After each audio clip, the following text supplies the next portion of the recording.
que je vous invite à découvrir à présent, une exposition unique, elle aussi, puisqu'il s'agit d'une première en France. Elle est organisée par la galerie Modulab à Metz, en partenariat avec le Kinsport Museum et l'ENSAD de Nancy.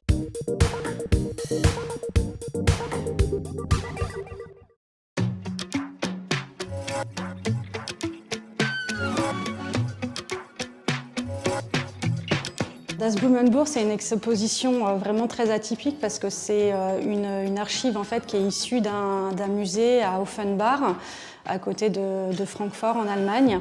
Elle est issue du travail de Rudolf Corr, qui était artiste et typographe au début du siècle dernier, dans les années 20, et ce projet est né en 1922. Rudolf Corr, en fait, en tant que dessinateur, dessinait les fleurs qui se trouvaient dans son environnement.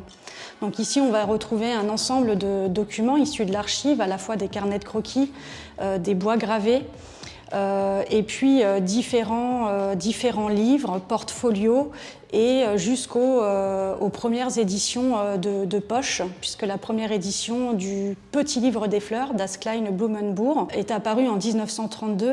Et ce livre-là, aujourd'hui, il est chez une famille allemande sur deux, en fait. C'est presque un classique.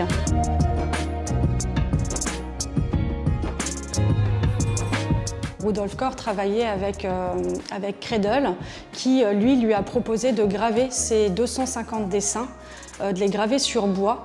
Et donc ça a permis à tout un ensemble d'éditeurs, d'imprimeurs, de Leipzig à Mayence en passant par Darmstadt, à éditer en fait différentes éditions que nous proposons ici dans cette exposition, donc qui sont des livres qui ont presque un siècle maintenant. Et Jérôme Knebusch, qui est l'auteur de cette exposition et le scénographe, nous a fait remarquer qu'il y avait aussi toute une partie de gravures qui se trouvent derrière moi, qui sont les non édités. On les retrouve dans aucun des livres, en fait, dans aucune des éditions, aucun portfolio. Derrière moi, on a une sélection de 39 plantes qui sont en plus rangées selon les différentes périodes.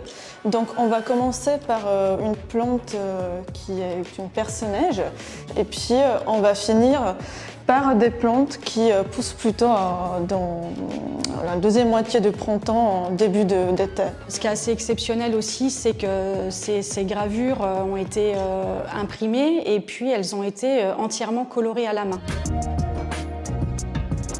En fait, Rudolf Corr, il était donc artiste, mais aussi typographe. Et c'est lui qui a créé cette typographie qu'on peut voir dans ce livre, qui s'appelle Neuland, qui était ensuite utilisée en fait pour l'affiche de Jurassic Park, qu'on reconnaît tous. Et donc voilà, ça fait un peu le lien entre le passé et maintenant.